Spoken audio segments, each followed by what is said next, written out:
Hola, ¿cómo están? ¿Qué onda? Gabriel, Kevin. Hola chicos. I love Hello. that the view is so different from between the one Gabriel has in Mexico City and the one Kevin has in Myrtle Beach. It's like woods and autumn there, and also I can see Gabriel is getting a little bit more like in autumn. hmm It's cold here. But it's different. Very, It's very cold. the colors are just the palette of colors is just different. It's like orange and a little bit reddish with Kevin, and with Gabriel is like black, bluish. Yeah, it's not like in the Northeast here, but it does change when into October and November, all the leaves will change colors like even more. Uh, so it's my favorite time. Yes, yeah, it looks pretty nice, but pretty like cool and chilly. I think it's getting a little bit chilly, no? hmm A little bit. It's been raining all day. Nice. Well, bueno, estábamos hablando que justamente se ve la diferencia de colores, la paleta de color que tiene Kevin y la que tiene Gabriel. Y es interesante cómo, pues, en las dos partes se ve que ya estamos entrando al otoño. Entonces, bueno, pues, yo aquí en Playa del Carmen, todo el tiempo es verano. Y bueno, pues para este video, para esta plática, chat, podcast, video de YouTube, como ustedes quieran llamarlo, tenemos todas las anteriores. Tenemos una serie de películas que, pues como todas las que hemos estado, como muchas de las que hemos estado tocando y abordando en semanas anteriores, pues ha inspirado mucho la creación de prótesis, de personajes y sobre todo pues de una cultura, de una raza, de una, no sé cómo llamarlo, pero bueno, es simplemente un planeta completamente nuevo y diferente. Y bueno, pues vamos a hablar esta vez de la serie de películas del planeta de los simios. La semana pasada estábamos hablando sobre Creature from the Black Lagoon y pues justamente decíamos, ¿de qué vamos a hablar la próxima semana? Y Gabriel fue como, Planeta de los Simios. Oh, está bien, hagámoslo. Ya habíamos hablado un poco anteriormente solamente del maquillista. Tenemos una publicación, no recuerdo muy bien si es como por ahí de febrero, marzo, de John Chambers, que es el maquillista, el creativo. Y bueno, tenemos varias cosas por acá de las cuales vamos a hablar poco a poco. Y bueno, pues Kevin, with how should we start with all these 5 movies? Uh, well, I think Gabrielle should start because this was her idea. I will just say that I saw Planet of the Apes in 1968. I was dressed in my pajamas, and I was in my father's station wagon at the drive-in movies. And that was Oh my god, that's awesome. my first exposure. I was 9 years old, and it was... When we talk about our weekend inspiration, these movies, for me and for a lot of people of different generations, but me and people of my generation, my age, these were a huge influence on us. And that's really, these are the movies that were the reason for my career in makeup effects, were Planet of the Apes. So I will just start with that. Wow. Dice Kevin que la primera vez que vio la película estaba en sus pijamas. Pijamas. En sus pijamas, en sus pijis, en el carro de su papá viéndolo. Bueno, regular. Él cuenta mucho que iban a los autocinemas.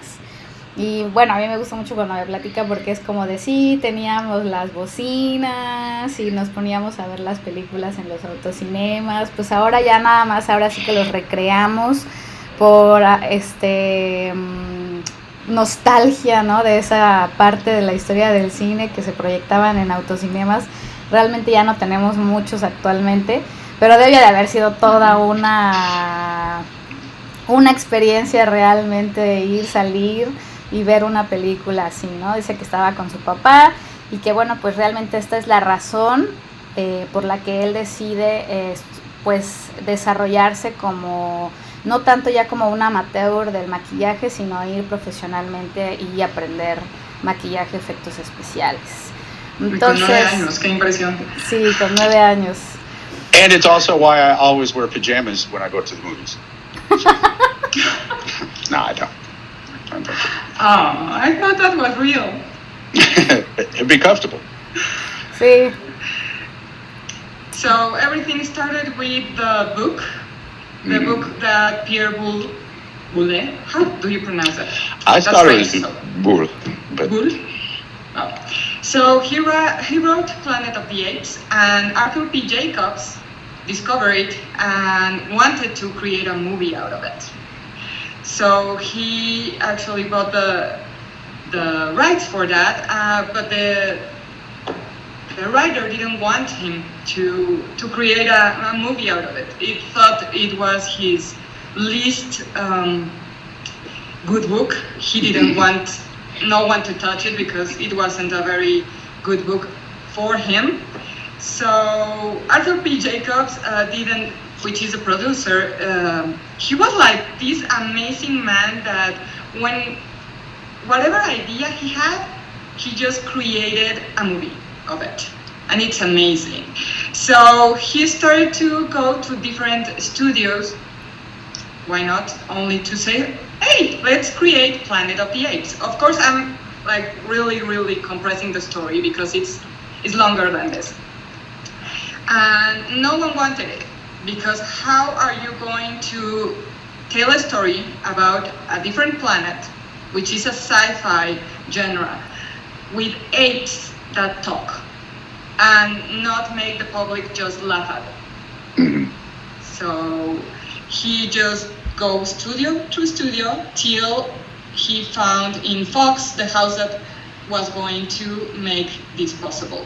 That's because the director of Fox Studio, if I'm not mistaken, was Zanuck in that time, and also because of Charlton Heston.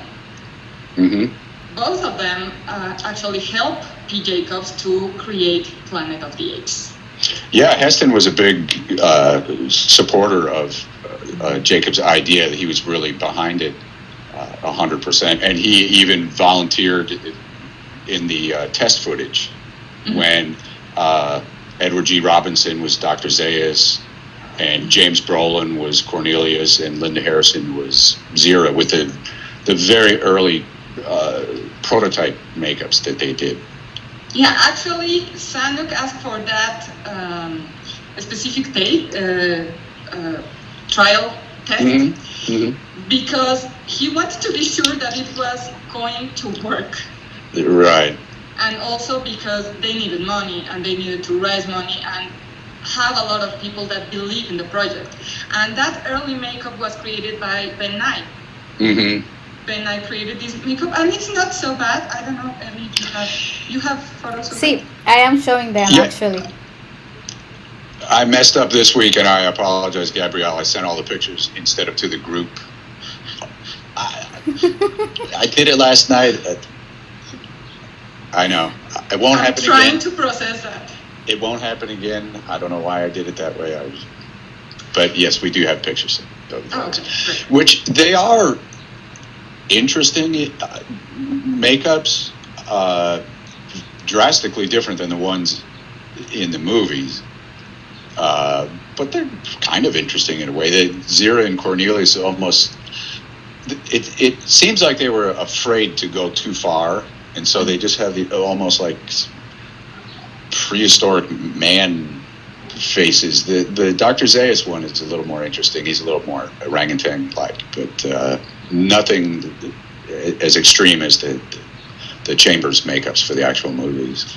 And also because Dr. Zaius is the only one that has hair, hair like in the lower part of the cheeks, and also this wig. It's an odd I don't understand the concept between the other two, but they're kind of cool just for historical purposes, if nothing else. But I always thought they were kind of cool. But they don't. Cool because they look like aliens. I know. I mean, they're weird.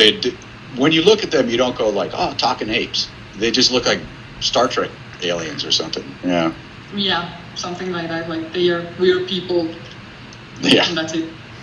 But yeah, sorry. No, I was going to say that I think that's most of the time like the way it should be, just trying some different looks, makeups, and because you were saying that maybe they didn't at the first time wanted to be like that far, but maybe or probably I don't know because I wasn't there, of course, but they were like going all the way of the process of creating these characters. You know what I mean?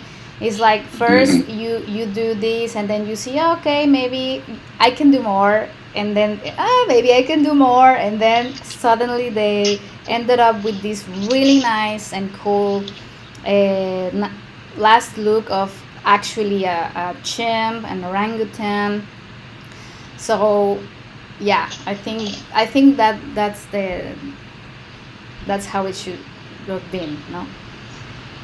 Yeah. Actually, you're right, because for the makeup test, they only have like, I think, a couple of weeks or a month, only to show them that it was possible and to make a lot of people believe in the project. They actually had like 7 months once Chambers started to be with them and they have all the crew assembled. They have only 7 months to create everything. It's just amazing. Well, for Mexican production, it's like, oh my God, you have like a lot of time. You have one month to create a lot of things and a lot of looks and all the pre-production. But there you have 7 months. It's a good time from my perspective, but for this movie and that age, I mean, it's amazing the job they did in 7 months. And then that's why Fox brought in John Chambers, because he had much more experience with prosthetic work and foam latex, and they knew that it was going to have to be, they needed somebody with that kind of talent and knowledge. And it was John Chambers and Dan Strepek and Tom Berman. There were, obviously a lot more that were involved in the creating it. I wish I could find the pictures. There are some funny pictures of Tom Berman, John Chambers and Tom Berman, and they're like making stuff, and Chambers is holding up a gorilla prosthetic on Tom Berman's face, but there's a funny picture of Chambers with a cigarette hanging out of his mouth and he's mixing foam. It's like, here you go. He doesn't even take the cigarette out for the publicity picture. Nice. Yeah. I have here the one you wanted to talk about with connecting the thing that you were saying, that it was possible to do all this big job and all these characters, and we were talking before about the casts and the pieces.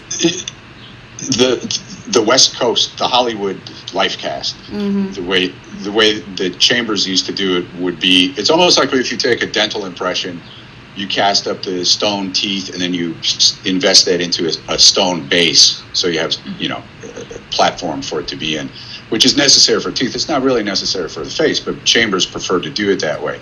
So each life cast would have a big square of stone around it with keys on the stone. You would sculpt on the face, and then you'd make put the flashing on, then do the negative off of that, and you'd have a big square negative. And it wasn't, what became adopted was Dick Smith's style of doing it, which was just, he looked at it and thought, well, there's no need to make it so big because you can't fit that many in the oven. There's really no need for that at all if you just do the negative onto the face itself. You can just key it right to the face. You could have a contactor if you needed to drill in some keys. And also there's less chance of plaster has a tendency when you're baking it so many times, and just plaster being plaster, it could warp a little bit. It could move, and it might misalign the positive and the negative. If you have so much area that's touching, it's more of a chance that something will keep the two halves of the mold system apart.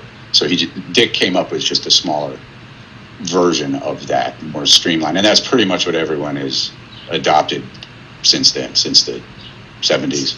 So why John Chambers do it? It was just his preference. I don't know. I mean, he just liked to stick them into the, I don't know if he just liked that he was able to hold it that way. It was in a base. It was just something he came up with and stuck with it. I don't know specifically why. I mean, I used to do it when I was a kid because I saw pictures of it. And when I started talking with Rick Baker and Dick Smith, and they would explain to me how to do this, and you know, the most basic stuff, my first life casts were in bases like Chambers, because I thought, you know, that was a good way to do it. And Dick would look at it and it's like, oh, you're using a Hollywood, like Johnny Chambers. He always called him Johnny. And it's like, yeah. And he goes, oh, no, you don't need to do that. So I don't know why he did, but he did. But those were Hollywood positives, Hollywood life casts. Okay. Bueno, rápidamente un poquito, ya está muy largo todo, pero bueno, estamos hablando de, lo último es que estamos hablando de que hay dos maneras de hacer moldes, ¿no? Hace unos minutitos o segundos mostré una fotografía de la manera en la que se hace, o se hacía o lo hacía Chambers, que es un trozo así grandote, como un rectángulo. Voy a volver a poner la imagen. Y bueno, es todo el espacio alrededor del rostro, de la figura del rostro. Y dice Kevin que bueno, él aprendió de Dick Smith y de Rick Baker que no era necesario hacerlo de esta manera. Dick Smith lo que realmente acostumbraba era solamente hacer el puro rostro, y así ya nada más sacabas el negativo de lo que necesites o estuvieras haciendo del modelado o la escultura, ¿no? ¿Por qué? Pues bueno, no sabemos exactamente por qué John Chambers lo hacía de esta manera, pues así era como a él le gustaba. Las dos maneras están bien. Sin embargo, ahora regularmente solamente se hace el puro rostro, el molde o el registro del puro rostro, ya sin el recuadro, ¿no? Sin el sobrante, digamos así, que no tiene pues mucho que hacer ahí. Y and also we were talking about like the different tests makeups. For the like the main characters, no? I am mentioning it because also we have here pictures. I love these pictures because it's like Zira, Cornelious, Dr. Seuss, and they are like if they were in jail and showing their names and makeup tests, no? Of course, it looks like they are in jail, but this is the proper way to register like the final look, ¿no? It's like a mug shot, and they hold up a little card sí. With their name and number. Exactly. Yeah. Y bueno, pues now I am showing Kim Hunter, last makeup for Zira, which is like really nice. And then I don't know if you want to say something about this makeup of Zira. It's a difficult thing to do a female ape and have her be recognizable as an ape, even though they're Planet of the Apes. They're kind of fantasy apes, but still be, you know, pleasant looking. You know, and not just a hideous thing. You know, it's a delicate thing that they did really well. I mean, she's a very appealing, pleasant character. Panuchos? No son panuchos. They are. I have panuchos. they buy your old fridge. Clothes. Remember when we were in Oh, Mexico yeah. City and they were yelling? I told you, it's like they buy the old fridge or microwaves. Okay. All the metal things you can have, and also your bed and Right. you know, Okay. Mexico. Yeah. Mexico City, more like. You don't have that? Yes, we do, but they are. It's boring. Here it's not. No tiene tanto entusiasmo. No, what you have is las tortillas. The first time I hear it I was also in Playa del Carmen. I was like, what he's selling? And he says tortillas, pero he said it like too fast and with a very Yucatan accent that is like, what is he selling? Tortillas. I actually went and asked him what he was selling. Because I didn't And I understand said, what oh it was. yes, wow. give me one, please. Yeah, actually, I got him some tortillas because I was like, okay, only because of the, greed. Okay. Only because I asked. See, going back to Planet of the Apes. Yes. Yeah. I mean, I just want penuchos. But imagine, like, it's a very difficult thing to do, Kim Hunter's makeup, to do a female ape and have it be an appealing, not necessarily attractive, but like a friendly, obviously female, obviously some sort of chimpanzee creature makeup is not an easy thing to do. And, I think all the makeups, especially in the first, well, the General Ursus in the second one is a nice makeup too, the gorilla and his helmet and everything, but we can talk about that. And I think she looks so pretty.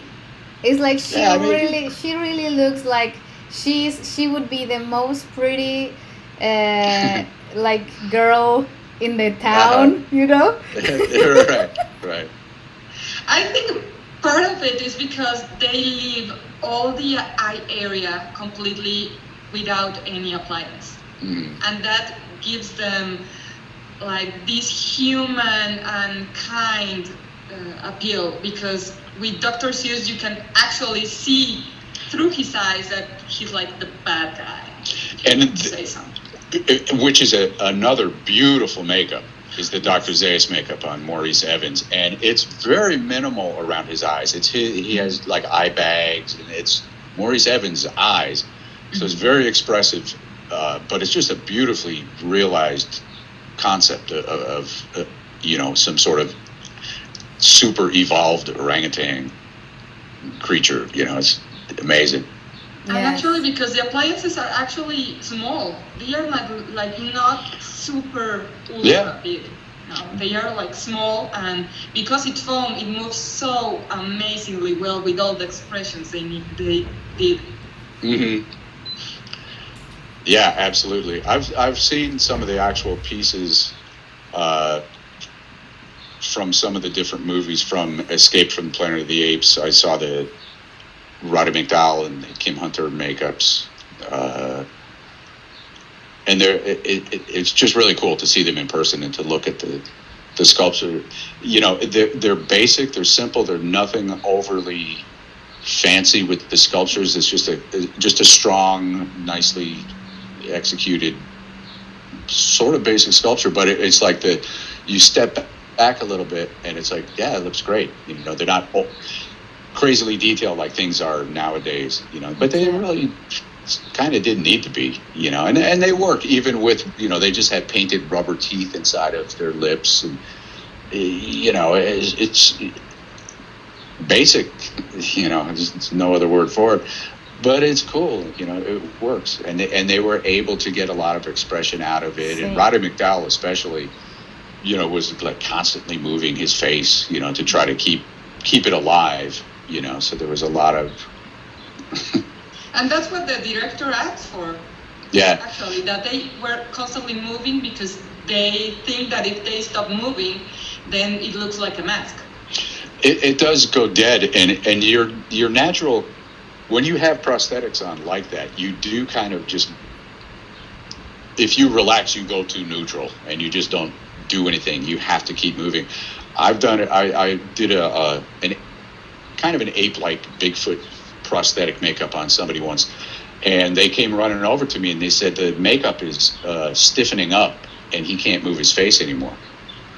And I walked up to the guy, his name was Roger, and I said, Roger, move your face. And he moves his face, and it's like it's foam rubber. It doesn't stiffen up. It's like, just tell him. You have to tell him to do what you want him to do, And Roger, you should know, like, keep your face moving. Mm-hmm. But that's it. If you don't, then you might as well have one of the, like all the apes in the background just had pullover masks on.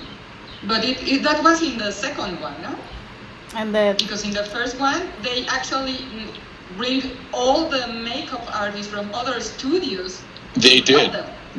There were some when there are some scenes like where Charlton Heston escapes and he's running through the ape city before they catch him in the net and get your stinking paws off me. You can see some of the apes in the crowds have just pullover masks. Most of them, the majority of them were actual prosthetics, but there are some just to fill out the crowd. They were pullover masks. But in the second one, because they had so many and all the gorillas in the arena, that a lot of them still is an amazing amount of prosthetics that they use. Yes. But they would pile them in close, up to the camera, and then everybody else had the masks on. But it's like very obvious that they are wearing masks. In that other scene you mentioned, they are so well blended that you don't really see the ones that are wearing masks. Yeah. I never understood, because you could spot, if you looked at a picture, and in the movies too, you could see there's a prosthetic, but there's a mask. Why they sculpted the masks to look one way and they sculpted the prosthetics to look a different way, there's a very distinct look. All the gorillas, they kind of have, like, their lower teeth are sticking out, and the chimps all have the same face. They could have made masks that look like the prosthetics instead of... It's like somebody was in charge of sculpting all the prosthetics and somebody was in charge of sculpting all the background masks, and they didn't talk to each other. They were having a fight, They just all made their own. I don't know what happened, but they're different looking. We have a picture here of the mask, but I believe this is from the fourth, from Conquest. From Conquest, yes, because he has like the green suit. Is the mask up on his head? Yeah. Okay. So because they're also in that movie, it's like hundreds. Yeah, it's pretty impressive. So to put prosthetics in all of them, nah. Yeah. No, they actually, from picture to picture, they actually reduced the budget. They started with 6 million in Planet of the Apes, and they used 1 million only for all the makeup. Right. Only for that. And Beneath was 3 million, Escape 2.5 million, Conquest 2, and Battle 1.5 million. So they were like decreasing the budget dramatically. And it's funny because those movies were really wildly popular when I was a kid. I mean, it was amazing too. I was in heaven, like every summer you got a new ape movie was coming out. But yeah, they dropped the budget so drastically. In Battle, it's really, for one, it's not a very good movie. It's kind of a sad ending to the franchise, but it's so low budget that it's almost ridiculous. It's kind of painful to watch, like when the mutants attack at the end and they just have like a couple of jeeps and some rifles. It's like, really, for this big epic finale to this thing is pretty terrible. But the other ones were great, I thought. Totally. My favorite is Beneath. Beneath? Okay. Okay, so Planet of the Apes comes out. It's a huge success. Wins an Oscar for the makeup, an honorary Oscar. That was before they actually had a category for makeup. in the Academy Awards. So they gave it to Chambers that year, like an honorary thing. It wasn't until Rick got it for American Werewolf that it became. Rick was the first to get it when it became an official category. So yeah, they think, well, let's make a sequel to it. Heston didn't really want to do it, but he agreed. It's like, well, I'll be in it, like a little at the beginning, a little at the end, but he didn't want to star in it. So they got James Franciscus to play Brent, the other astronaut that comes looking for him. But Beneath is, it's a crazy movie. It is so, for one, it's so removed from the first movie. I mean, yeah, there's Dr. Zaius, there's Cornelious with a different actor. Roddy McDowall is the only time he couldn't do it. There's Zira, there's Taylor and Nova. So it's Planet of the Apes. But it's like all over the place. Now we have Ursus, who, this really militant guerrilla general that there's no, the only good human is a dead human.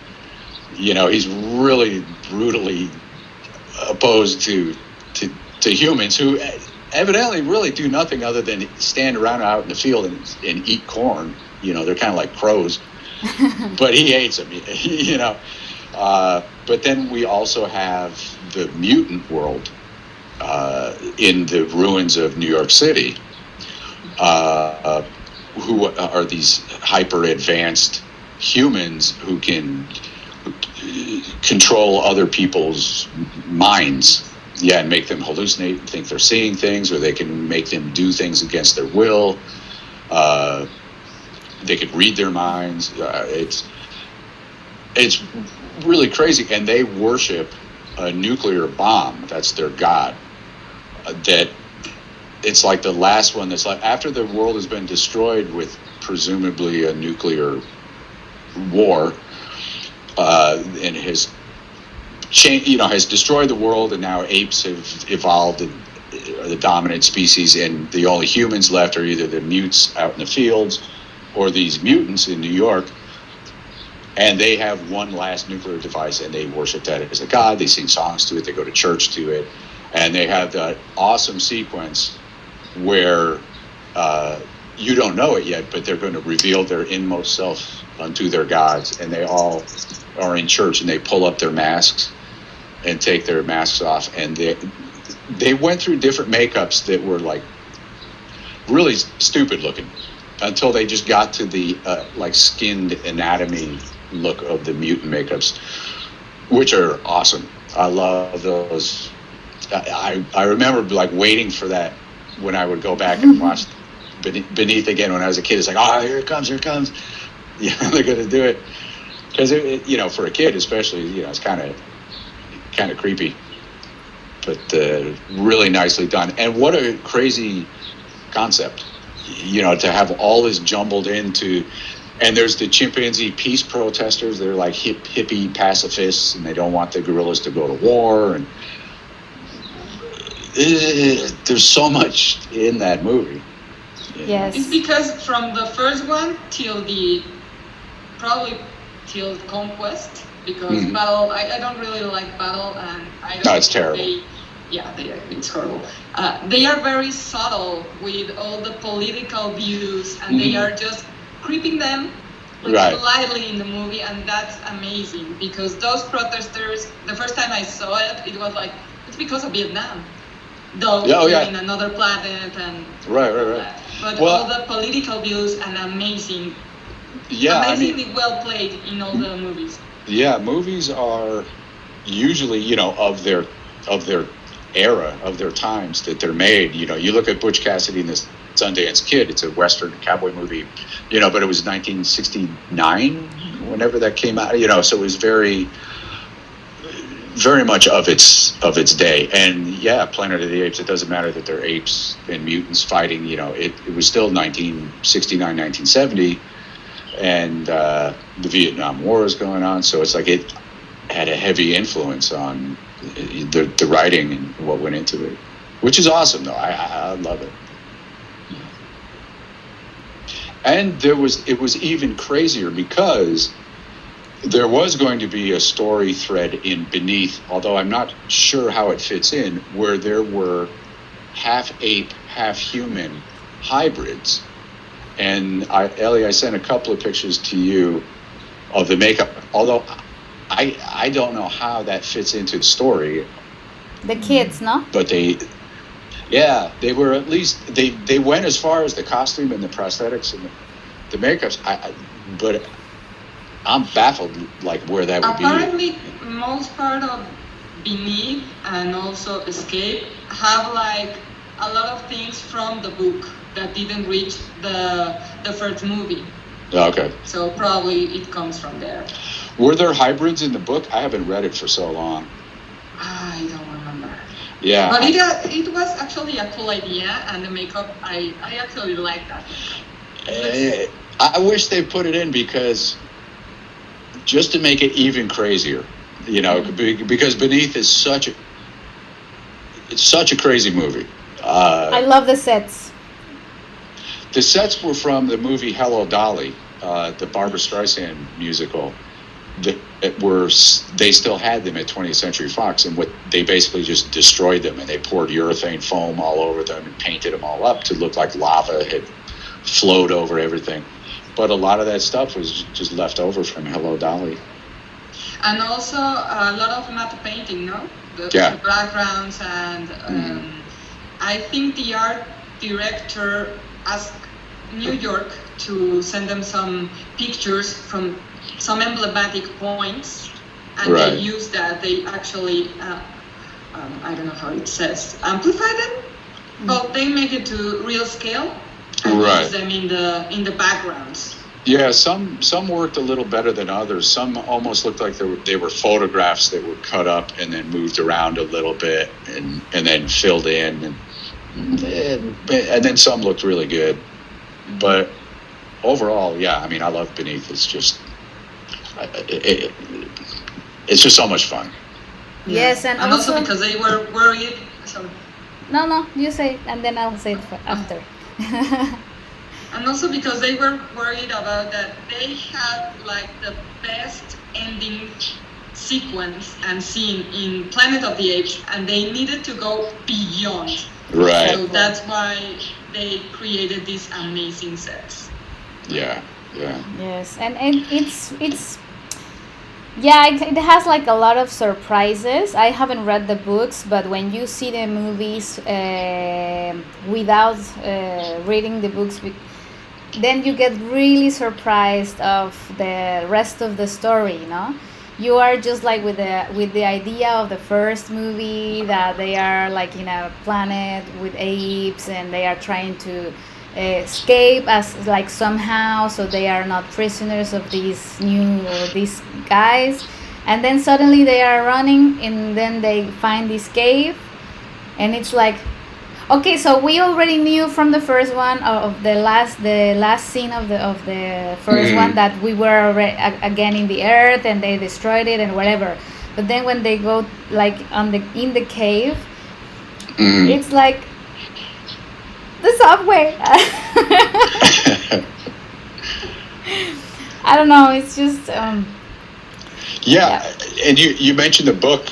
It is cool, and yeah, it's crazy. And I love too, just speaking of the art direction and the sets and everything, there's the hallway with all the statues, like plaster statue busts of the mutants, and then the gorillas come in and they're smashing them. Sí. Those are cool. It's like even all the work that went into making those, you know, it's so cool. But for the books, there was only the one book, the Pierre Boulet novel, which is completely different. They had helicopters and buildings. The apes were basically just like people, you know, like modern human society.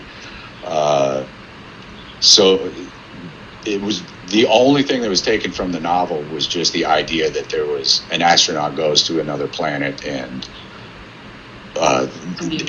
apes can talk and they're the dominant species. But yeah, I mean, it was awesome. And Beneath also has a couple of other amazing things: the mutant makeups, the Ursus makeup, and his helmet and his outfit. I think it's such a cool sculpture of his makeup. Nova, Linda Harrison, who was Xanix's girlfriend, looks especially awesome in Beneath. I have to say, because she is cute and it's amazing and it's lovely. Yeah, she was. Yeah, one of my favorite parts of Beneath. But also, there is the fight scene between Charlton Heston and James Franciscus in the cell, where the mutants, it's like, we don't kill our enemies, we have our enemies kill our enemies, and the mutant then mind controls them to fight with each other.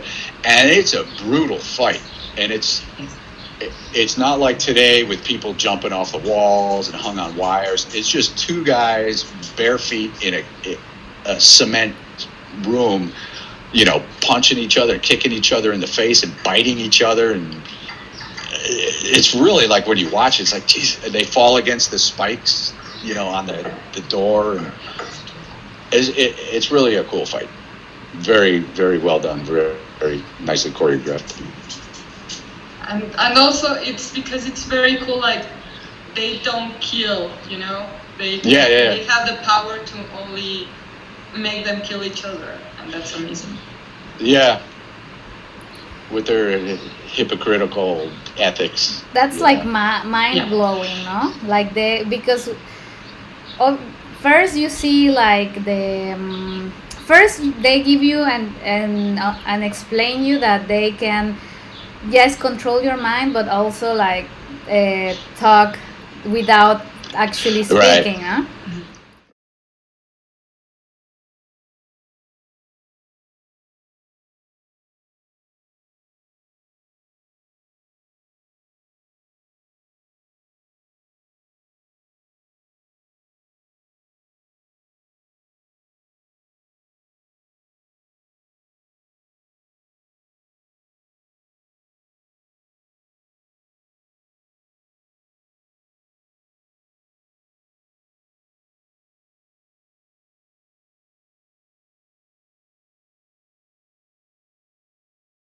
I have here it's a really nice picture that you sent me. I really like it. It's of Natalie Trundy, and it's a picture with 4 different looks: the ape, and then the human from beneath. Then we have the one from Escape, and then we have the human, but the really cool makeup. Natalie Trundy was an actress who was married to Arthur P. Jacobs. So he put her in Beneath as the mutant with the beautiful blonde mutant that the gorilla soldier comes up and is playing with her hair when she kills herself, which is a cool touch too. Like, she takes poison and kills herself because the apes are in bed. It's like, I love Beneath. Then she plays Stevie in Escape, who works at the zoo, the old LA Zoo, at the LA Zoo. There is actually an old LA Zoo, but that's a whole other story. And then she plays Lisa in Conquest and Battle. Yeah. So she was in everything except the first one. See. So she's actually in as many as Roddy McDowell. She was in 4 and he was in 4. So. But also, Randy was also in the TV series. And the series, we had a TV series for 1 season that reused the costumes. Roddy McDowell was the star of it as Galen, sympathetic chimpanzee to the 2 astronauts, and it was not. I mean, when I was a kid, it was just anything apes, and I mean, I was kind of getting a little older at that point, but still, it was like, it's Planet of the Apes. And I like to see the spaceship back, and I like to see the apes on TV. But it wasn't very good. It only lasted one season, and that was then the end of Planet of the Apes. But there were some actors that went through. I just wanted to say real quick, to go back to Planet, two of the makeups that I really liked, and the characters too in general. One was Dr. Galen, who, when Heston has been shot in the throat and he's tied down to the table, and there's that chimp doctor who's working on him. Ellie, I sent you a black and white picture of the chimp kind of from the side. Yeah. If you could. I love how that makeup looks, especially in that picture. That was nice. And then another one was Julius, the gorilla guard, who he shoots Heston with the fire hose. And it's cool because he has like cut off sleeves, and so you see like his furry arms, and he's smoking a cigar. You know, and it was just cool. You feel that sort that they're actually characters, no? Yeah, exactly. Those little touches make it, instead of a pristine, like somebody's just in a makeup and doing a performance, it's like, it's a gorilla and he's pushing a broom and he's smoking a cigar. How awesome is that? That's amazing. So yeah, Beneath, and then the ending to Beneath, to outdo the first one. What are we gonna do? We're just blow the thing up. Yeah. So the bomb, this nuclear device that these mutants worship, Charlton Heston gets the last word in, and he's shot and he falls on the mechanism. As don't say. I like the ending. It's amazing, and it's so like it's just like so characteristic from the year. I don't know how to say it, but it's like, oh, yeah, you know. Well, it's like, okay, 70s movies from the 70s, Hollywood. Okay, see. Well, I mean, a lot of movies then, were basically one-offs, and it would have like a kind of a cataclysmic ending to it. Like the movie Vanishing Point, where a guy is driving a car and he won't stop. One of my all-time favorite movies. And at the ending, there's, people would just die, like the Omega Man. You just die at the end. There's not going to be a sequel. And when they did Beneath the Planet of the Apes and they blew up the world, it was kind of like, well, okay, that's it for Planet of the Apes, because you can't make any more because the entire world was blown up. But it made a lot of money, so Fox had to be clever about it. And it's like, boy, it'd be nice to have a sequel to this, and they figured out a way to do it. Actually, so we have Charlton Heston was the one with the idea, no? That blowing all up only because he didn't want to have. That's what he said. Yeah, that it's like, let me blow it up and just end this. To finish it, yeah. Yeah. Only to end this, and I'm fine with dying. Yeah. I'm fine with dying. He was fine. Yeah, he just didn't want to do it in the first place. And actually, it's amazing his character, because he was not the kind of job he will actually do, because he was like the hero all the time and this amazing strong character, and now he's the victim. Right. That's just amazing that he just jumped in and was mistreated, yelled at it, and he just performed amazingly well. Yes, I want to take a moment to talk about this guy because I like him in Omega Man, but here in Planet of the Apes, he's like this. I don't know. I don't know if it's like well or good to say it, but he's like so handsome, like awful, like the teeth, and he's like smiling, and and then they gave him like Nova, so pretty, but he is like, I don't know, it's like this, I don't know. It's Charlton Heston. He was a huge movie star, And yeah, I mean, it's interesting that he was a champion for the movie to get the first movie made and all that. His politics later were a little off-putting to some people, you know, his kind of, you know, over-the-top support of the NRA gun rights.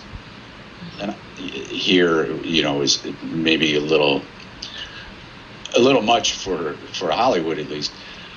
But yeah, the way he's portrayed, you know, it's Heston. I mean, he's going to be bigger than life.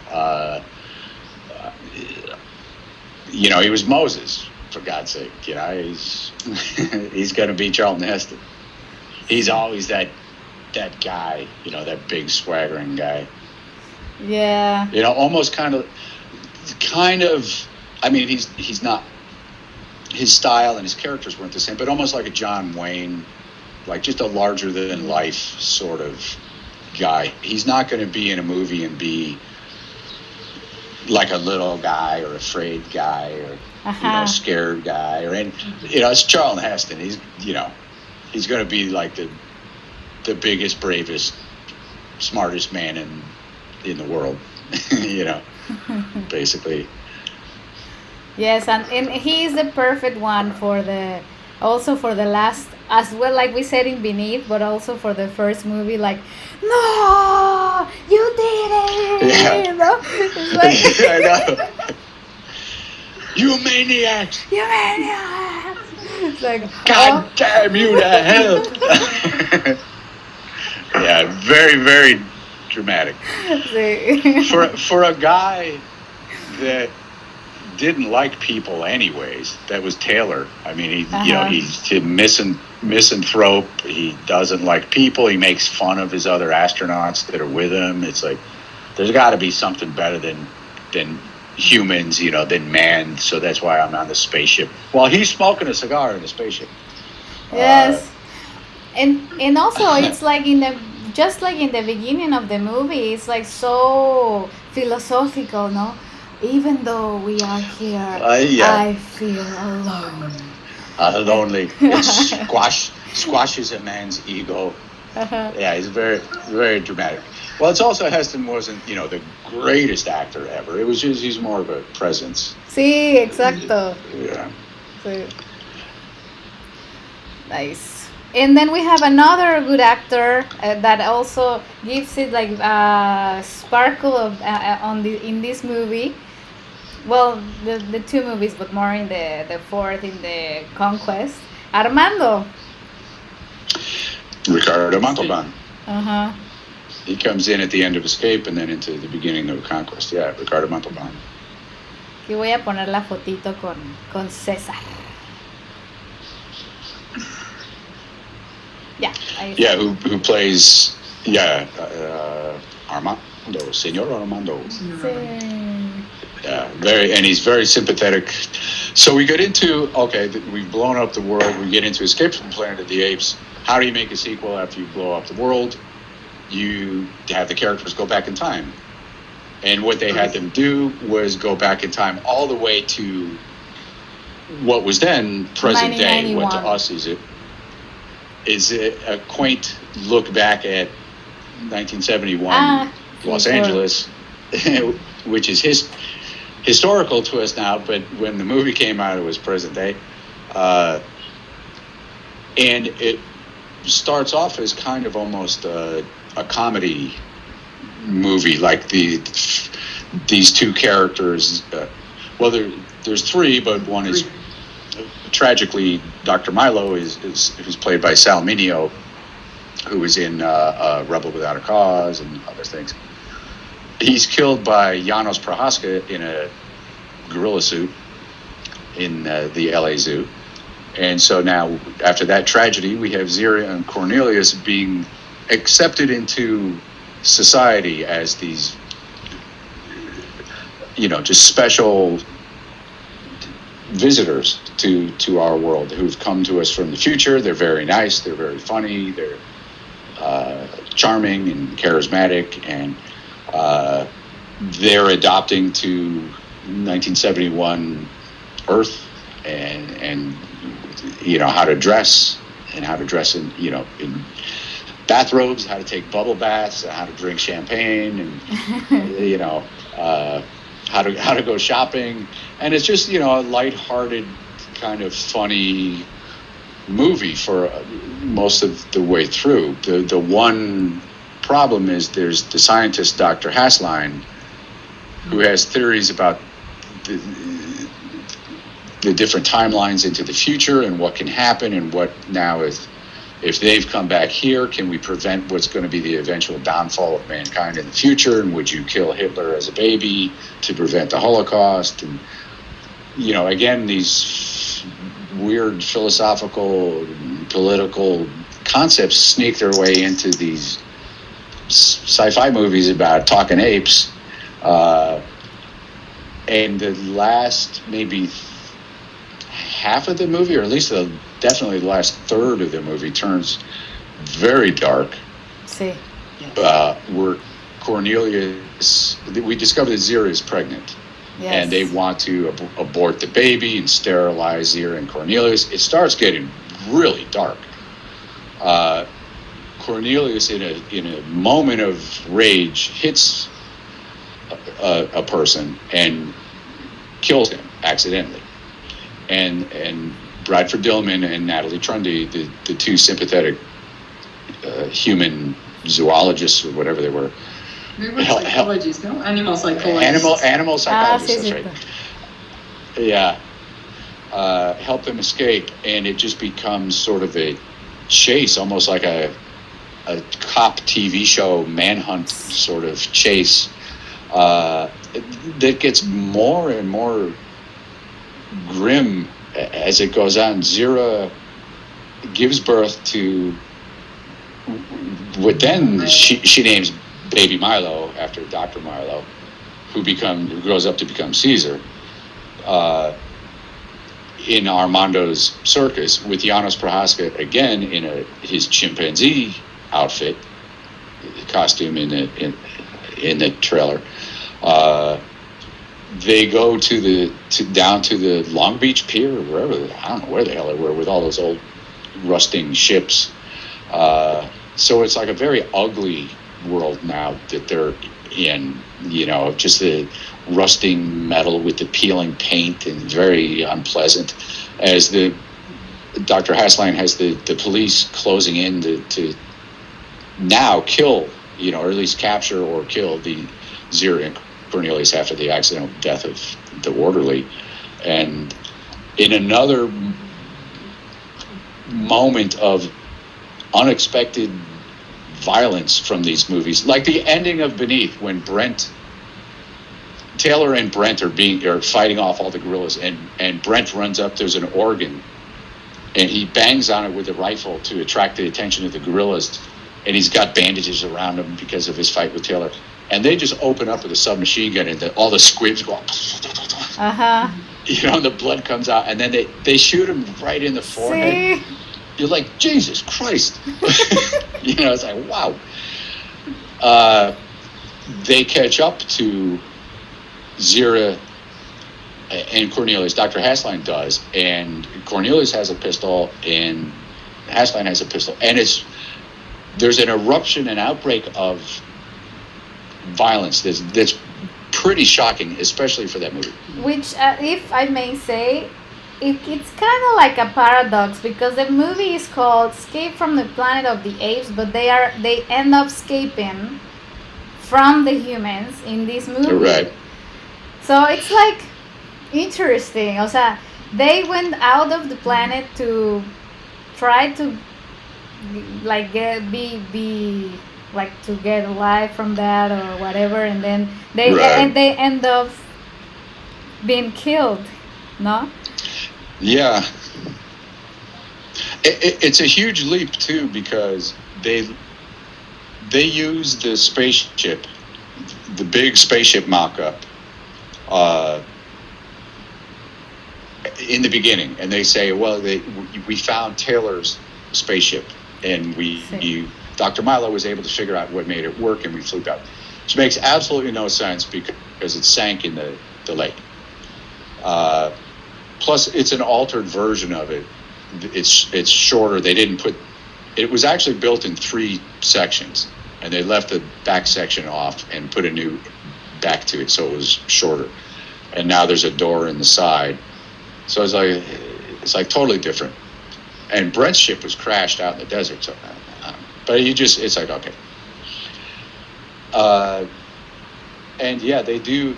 Basically, it turns into they're escaping from humans. But I guess to sell it from a sales point of view, you have to say something Planet of the Apes. So, you know.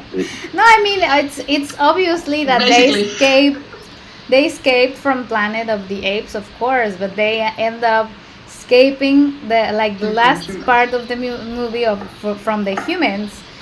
And well, obviously, then there we start with the very important sci-fi part, where we understand the whole loop of the history of the story. You know, that everything started because, and it's going to be always a loop. So that's also very interesting. And yeah. And just to finish out Escape, when Cornelious is shot and he falls, and it's a dummy, but I mean it's like brutal, you know. That he falls down and then Zira is shot, and then she's like with the baby, like yeah, whatever. And the squib's going off, and then Hasline shoots the baby, and it's wrapped in the blankets, and you see the squibs going off. It's like, oh my god! And then because he almost emptied the whole pistol with the baby. Yeah. He had like so much rage and fear of that baby that he just blows it up almost. Yeah, and then Zira takes the dead baby and drops it off the side of the ship into the water, and the people are watching. It's like, oh my god, what is she doing? And it's like, so it's kind of disturbing, you know, when it's like. And it turns out that they had switched the baby, so baby Milo is back at Armando's circus to be safe, and Zira has been just taking care of the actual Janos Prohaska's chimp baby this whole time. So we've been fooled by the story, and Hasline has just killed a chimp, but now baby Milo is with Armando. And the ending of that one, after all that horrible violence, is little baby Milo saying his first words, which is "Mama." Mama. Mama. Mama. And it's a little baby chimp with a prosthetic nose on. Oh. Really? Oh. Yeah. He just has just like a little piece, like right here. Qué loco. How do you glue it? Back then, I hate to say, they probably hit him on the head with a stick until he calmed down, or they shot him to tranquilize him. They were extremely cruel to animals over the years. I've witnessed it personally. They're much, much, much, much better now that they used to be better. Hopefully, he was a young chimp and they just kind of, stuck it on and gave him something to eat. They were nice to him. I hope. Hope so. Yeah. So then we have Conquest. I love Conquest. Conquest is an awesome movie too. I love it. It's the most darker of all the saga. They went like full dark there. It has the only thing that dilutes it, and you have to look for the original cut of the movie. The only thing that dilutes the awesomeness of Conquest is the idiotic ending that they dubbed in, where right at the peak of we're doing this, they dubbed in Caesar gone, but maybe we could all get along. And it's just like the most epic speech ever. I know. And then he, right in the middle of this incredible speech, he just does a 180, and it's like, you know what? Never mind. Yeah. you know. But if you see the unedited one, where he does not say that, and the governor, I don't want to get to the end yet, but it's been a long time. Spoiler alert, if you haven't seen it by now, fuck you. Can it be a spoiler alert? The governor, all the apes have the governor there, and all the gorillas have their shotguns. And Caesar gives that speech that it's like, we're taking over. It's like, you guys are done. We're not doing this anymore. This is it. This is like this incredible speech. And the governor is laying there, and he kind of turns on and looks up at all the gorillas that are holding shotguns, and they just like pick them up, and then they go crazy, and they beat him to death, and it cuts, and the buildings are on fire. That's like a holy shit ending to a movie, and I hate Fox for ruining that ending originally. Because I concur. How awesome is that? That's amazing. That's the finale that should close that everyone was expecting. Yes. They should never have changed the ending of Conquest and never have made Battle and make a TV show. Nobody cares about a TV show. But yeah, it should have just ended there. And then that would have been, you have 4 killer movies. Sure. And that I got to hand it to him too. And again, just leave out Battle. Usually when studios make a sequel to a movie, it's just the same movie but done badly. That's the sequel. Because they figure, well, we can't make it too different because then, people want to like the first one, so we got to put... So it's basically kind of a shitty version of the first one. Each of these movies was like wildly different. Even the first 2 that were actually set on the Planet of the Apes are 2 very different movies. Yeah. And then you get to the third one that's like half a comedy and then half a horror show, and then you get to the fourth one, which is this race riot statement, slave revolt movie. That's crazy. It's like so removed from the first one. Like, you never picture that down the line, that's like the origin story to the first one. But how cool. I mean, that's another reason why I love these things when I was a kid, is that the stories were like so entertaining and just, it's so imaginative and creative, Yeah. I loved it. But yeah, I mean, that original ending to Conquest is great, and it's nothing graphic. It's just implied incredible brutality. That you're just like, Jesus, when you watch it. Nice.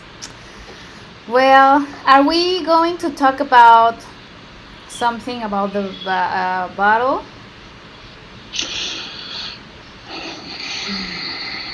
Gabrielle is the same opinion as me. It's pretty pathetic. I didn't actually finish it. I was just watching it and I was like, nah, I don't think I'm gonna watch it. I'm sorry. Thing of trivia, I had to say the truth. The only bit of trivia I could tell you is John Landis is an extra in it. The director of American Werewolf and Thriller. It's horrible. It really is terrible. And they go from Conquest, and they have a couple of, like, what's his name, Mendez? ¿Quién? The mutant humans who live in the destroyed city, who eventually come and battle for the Planet of the Apes. A couple of actors are left over from Conquest. A couple of sets are reused, but it's so cheap looking and so and all of a sudden the apes all have their wardrobe from 2,000 years in the future. The gorillas all have leather vests. The chimps all have their, like, how they just came up with those and then they kept those fashions for 2,000 years. It makes absolutely no sense, but there's nothing that makes any sense in Battle at all. I can rationalize everything in the other movies, but in Battle, no. And everything was only because Fox wanted to be again in the family range of age, only because of that. Yeah, and it's... Yeah, I mean, there's nothing redeeming about Battle at all. Especially after what came before. I remember being super excited when that came out. It's like, we got one more, and this is going to be the last one. Okay. And it was so bad, that it's like... And even Caesar, I mean, you saw an amazing Caesar, strong character, and then he's just diluted. Yeah, I mean, they took... It's, again... Yeah, it's like it has nothing to do with the characters from the movie, like, right before. Like, there was supposed to be, whatever it was, 5 years before, something.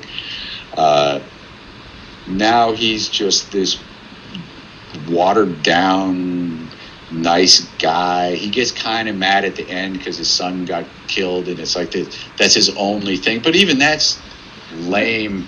That's not even mad. I mean, if you see the sequence when Armando is killed, and he goes crazy, screams in front of this shop that has his photograph, not Armando's photograph, but the circus, the circus. Yeah, and that's a great scene. Amazing. Yeah, and he's just like, he loses his shit there. Yeah. And it's like he hates all this is going on, and then he finds out that Armando's dead. Is like his only friend in the whole world, this whole dangerous world that he lives in, and he loses it.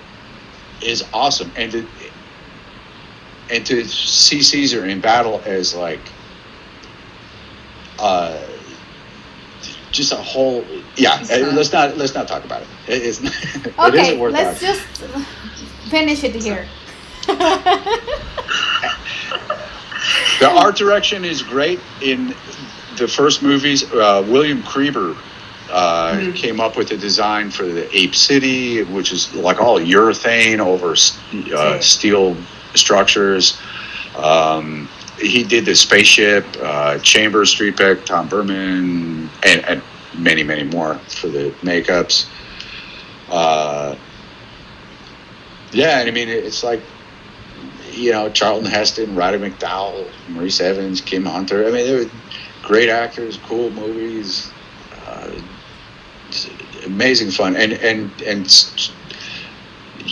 again, very inspirational. Yes. To me. I once got that was the movie that. What's that? Now that I once got like Rolla when she made me a chimp. It's like it's always like very inspiring, no? It's like you should put that picture on this video. I'm gonna do it. I think I didn't put it here, but watching the movies, and it's like I know we said we weren't gonna talk about it, but let's just mention about the other movies from 2000, and it's not the same. I mean, I love these two characters, and I told you, and the makeups are so like well done, but even with the story, it makes it like the Tim Burton Planet of the Apes, it has to do with everything. The makeups can be like really well elaborate, done, whatever, and then if the story, if everything around it, it's not like quite good, it's never going to work as well. No, I hated it. The makeups are beautiful. For the most part, the Tim Roth makeup of the chimpanzee is beautiful. That's amazing. And the gorilla. And the gorilla. Yeah, Yeah, is the guy from Green Mile. Sí. I don't remember his name. Michael Duncan? Yeah. Beautiful makeup. Glenn Haddock in the orangutan makeup is cool too. But the movie itself, I just didn't like it. I didn't understand. It's because we've seen these amazing stories, and then you see this one, and it's like, what? I just didn't understand it from. I mean, I understood what was going on, but I mean, looking at it, it's like I didn't understand. It's like, why is it filmed this way? Why is it shot this way? Why is it everything's so flat? The way it was lit, the way it was photographed, I didn't get the way. The story was terrible. The ending, don't even bring it up. But it was like depressing and looking all the way through. I mean, it just was ugly. Just unpleasant looking to me, aesthetically, just artistically was not even. It wasn't nice to look at, and I just didn't understand it when I saw it in the theater. It's like. When I was geared up, it's like, okay, I don't have a problem if you're going to remake it. I'll watch anything. These movies are like, when you start thinking about, like, is there going to be someday a director or someone that is going to do something better than that? And it's been, like, it's from, 68? Yeah. And then no one has done something, like, is something that sometimes drives me crazy.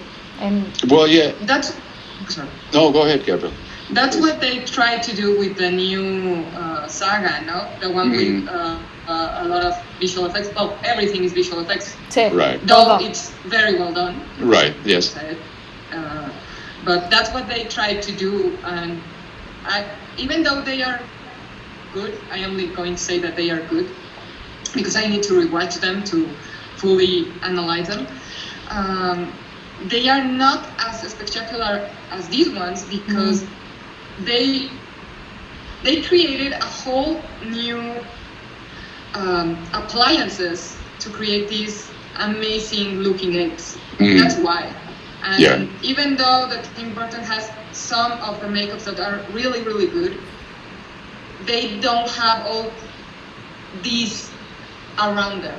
That is the merchandising, the music, because oh my god, the score is from Jerry Goldsmith. That's an amazing.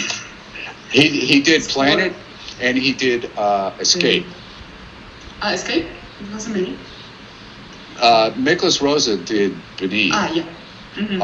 And then Goldsmith came back, and I always like Jerry Goldsmith soundtracks, and especially for Planet, for the first one, is crazy with all the weird horns and the kind of the ape hoots mixed in, like whatever instruments they're using it's amazing. And that again is inspiring. I used to listen to that without watching the movie. I just put that on and while I was drawing or sculpting, and just imagine like what other things could go along with that, because it's so abstract.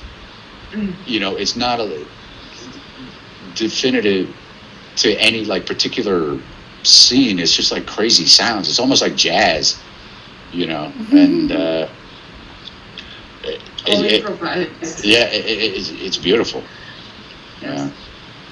And maybe that's why they haven't created another full amazing saga of it. Yes. Because there were like amazing artists in one picture, and you can't have like that like all the time, Yeah, I mean that's it. So much creative people in one spot. I mean, it's like, I mean, it's like lightning striking. It's not going to strike again in that exact spot perfectly again. You can have sequels to it, and depending how clever you are, they could be good. And they were very clever. So we we had a few good sequels, one dud, but some really good sequels.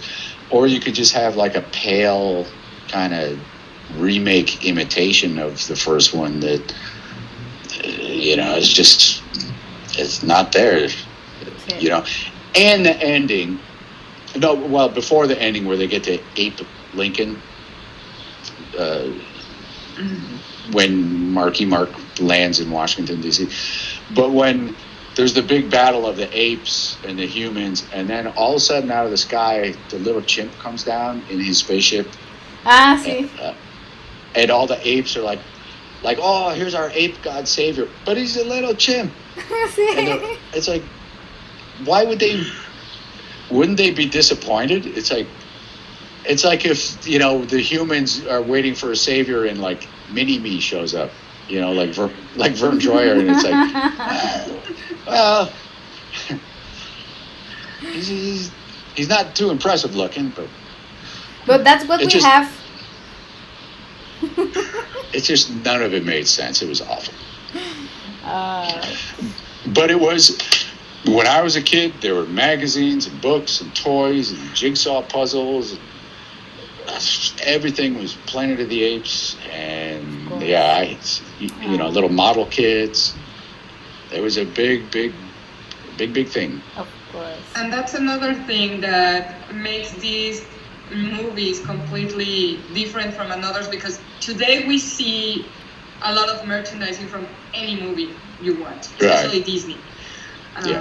But for the time, it wasn't usual at all. No, it wasn't.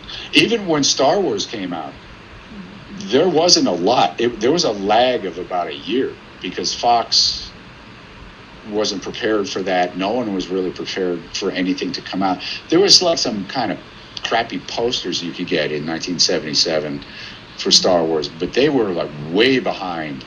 It's not the machine that it is now. And there wasn't anything until like maybe around like early 70s. Like there wasn't anything for Planet of the Apes really. It wasn't until later and Conquest and Battle and then the TV series when there was a lot of stuff. Mm-hmm. Little action figures and things like that. But the studios thought differently back then. There wasn't that kind of thing. You might have like one model kit from a TV show. Now it's like, yeah, that's part of your movie is all the merchandising that goes along with it. And Apes certainly did that. Yeah. Mm-hmm. But this is the series too, going back to inspiration. Yes. That it dawned on these movies made me think it's like somebody does that for a living. It's like that's somebody's job is to make as much as I enjoy watching these movies, it's like, damn, wouldn't it be cool to do that, to do those makeups?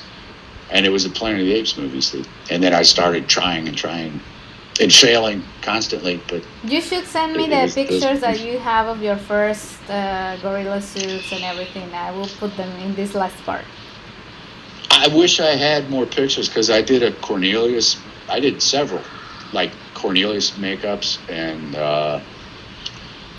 I didn't even know what foam latex was when I was a kid. The information was so scarce, so sparse. I didn't know that it was latex. I didn't know that it was foam latex. I thought it was clay. I used to sculpt on my own face. I would lay on the floor and put a mirror over my face and sculpt on my face. And then I used model kit glue, and I would glue the clay onto my face, and it would be, because it would burn. I didn't know. I had no idea. I was in Connecticut, I didn't know. But, it was those movies. Awesome movies. Inspirational. I enjoy it and love them so much. Yeah, totally. Cool. Well, guys, we have to finish our video here. I am so sorry. I only have one question for you. Sí. Doesn't it bother you that the is orangutan? No, they are like the gorillas have like the waterline. Sí, mucho. The humans and not the color of the skin. I mean, I was like, Sí, yo también lo vi. That's the only thing. It bothers me like so much. I couldn't stop like looking at it. Now that I'm a makeup artist, because I saw these movies when I was like very little, and I wanted to study filmmaking, and I wanted to be a director. Now that I'm a makeup artist, it's like it bothers me. It bothers me a lot. Yeah, I saw it as well, and I was like, okay, there's something wrong there. It's like, Yeah. yeah, And there were some things like Ellie, you mentioned the other day, like they would use tooth enamel to black out the actor's teeth, and sometimes it's so heavily lit sometimes that but you would see. I noticed it only in the second one, like in Beneath, because sorry, it was escaping. It was there when because I think that in that one they went a little bit like closer, and then you can see. And I told you it's like metal, and then you said like no, it's more like it's black, but with the lights it seems like it's metal. Yeah, it's just they paint their teeth black with tooth enamel, but they're shiny because they're their teeth, and it just kicks back so much light. Yeah. Bueno. That was the only thing I needed to say because it was painful. There are little flaws in there, but overall, Yes, of course. Nice. Amazing work. Yeah. Nice. Well, guys, thank you so much again. Thank you. I should have put some more lights on. Yeah, now it's been like 1 hour and a half, and now you are in the dark. Now we have to start talking about a scary movie or something. Oh yeah. Okay. Well, next time we do this, I'll be implying it'll be almost Halloween. We'll have to think of something. Halloween. That's true. Okay. Well, we have to think of for the other movie in 2 weeks. Yeah. Well, okay. Thank you, guys. Well, I can make a proposal now. Yeah. Evil Dead. I think it's proper one for this month. For Halloween. For the month that it will be the next one on the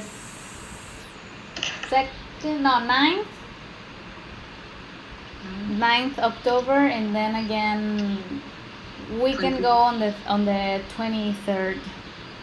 So we have 2 movies for October, and let's go with something scary. Yeah, well, let's do one of them. We could do the Evil Dead, Sam Raimi. That'd be great. Bah. Okay. Perfect. Bueno. Thank you, guys. See you for the next weekend inspiration. I can't wait to talk to you again in 2 weeks. We can talk before if you want. Okay. I'm just here by myself. All right, guys. Adiós. Bye. Cuídense mucho. Bye.